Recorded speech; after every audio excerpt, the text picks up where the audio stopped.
Yes, we've got a brand new sound pack available here in Logic Pro for iPad. So in this video, I'm going to tell you everything included and how to get the best out of these new sounds. Let's go.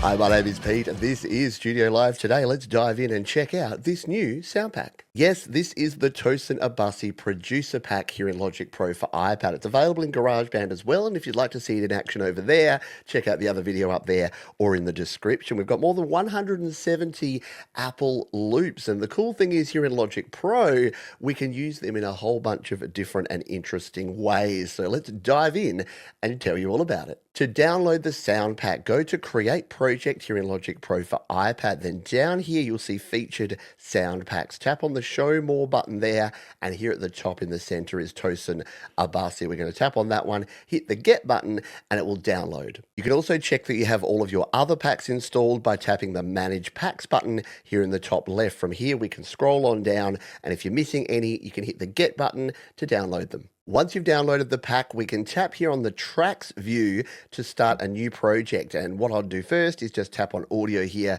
just to get ready to rock and roll. Now, if we tap here in the Library section, you can see we can open that one. We're in Audio Patches here, but we need to go into Loops so we can find all of these loops. Now, we'll need to filter it down. To do that, we need to tap on the Filter button here, find our sound packs, these ones here in the purple, scroll across all the way because these are in alphabetical order until we find the Tosin Abasi pack, and then tap on it.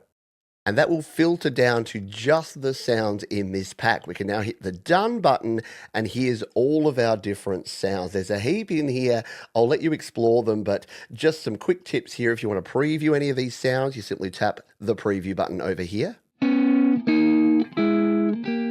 And once you've found a sound you'd like to bring into your project, simply tap and drag and drop it over here in your workspace. And then if we hit the play button,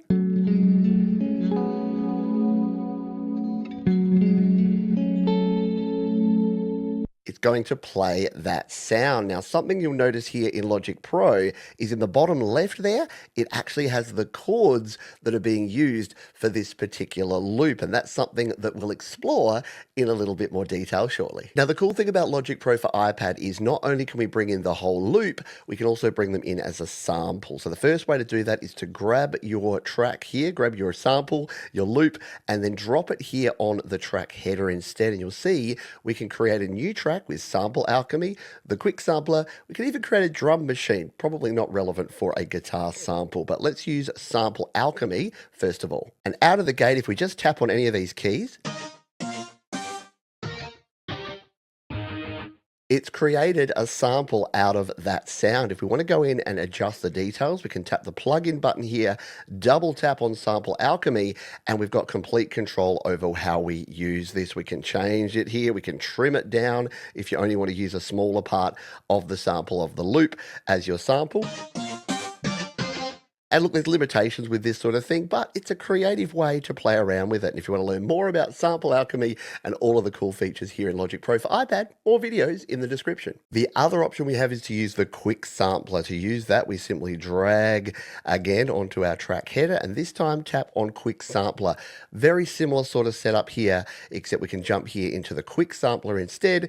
And this is going to do some pretty funky things depending on the sample you bring in there. Again, if you'd like to learn more about all this, you can check out the other videos in the description. To bring in more loops to go with this original loop, we can, of course, drop them into new tracks to layer them up, and I show that in other videos as well, or we can add to the end of this one. So, for instance, if I want to grab this Chords 2 here, we can actually drop this here, and now you can see that we've actually got a key change here. We've got a chords change there from the F sharp minor and going down to this E6 chord, and that can create a really cool sound. Let's take a listen.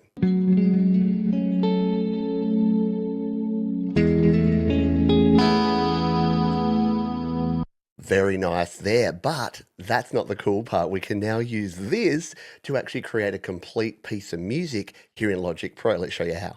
So what I'm going to do is tap down here in the bottom left to get rid of the library there. And I'm actually going to drag this back and trim this one back so that we've got just 8 bars here that we're playing around with.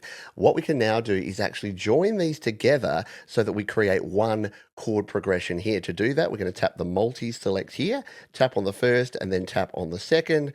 Come back here to tap on trim, tap, tap again, and then we can actually use the join feature here to put these together. You can see it's maintained the chords, but now it's just one phrase all stitched together. Here's where the magic starts. We can take the chords in this loop and add them to the chords track of the overall project. To do that, all we need to do is tap on that section there, come on down to chords and say paste region chords to global track. When we do that, you can see here that now these 8 bars have those 2 chords added at the top there, and now any other instrument we add is going to follow those chords. Let's show you how this works. We're going to hit the plus button. Let's start by adding a session player, and let's add a bass player here to our track. So we'll add bass player, tap on that one, and here is our bass player. And now out of the box, we can just hit play.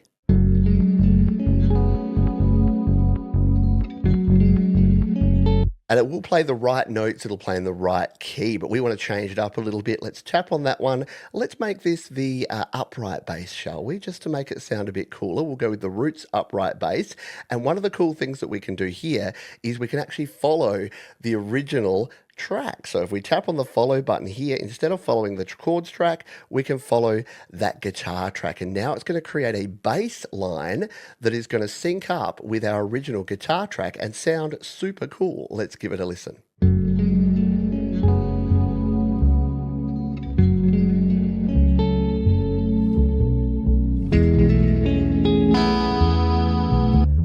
How good is that? And yeah, we can change this up. We can increase the complexity, the intensity here. We can add octaves in here to give it a whole really interesting feel. And then we can continue layering up and adding more instruments that will continue to use these chords. Let's hit the plus button and add in some keys. Once again, we'll go to session player. This time we'll go to keyboard player and tap that one. We'll just leave it as the default piano here. And out of the box, it's going to play something that's going to work in with this track.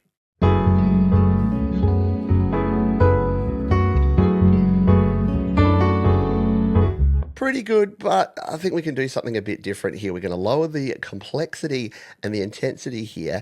And once again, we're going to follow along here. This time we can follow the bass with our keys to give it something a little more interesting here. Maybe we don't want the full chord here. Let's go with like a 3-voice chord here. And we're going to get something like this.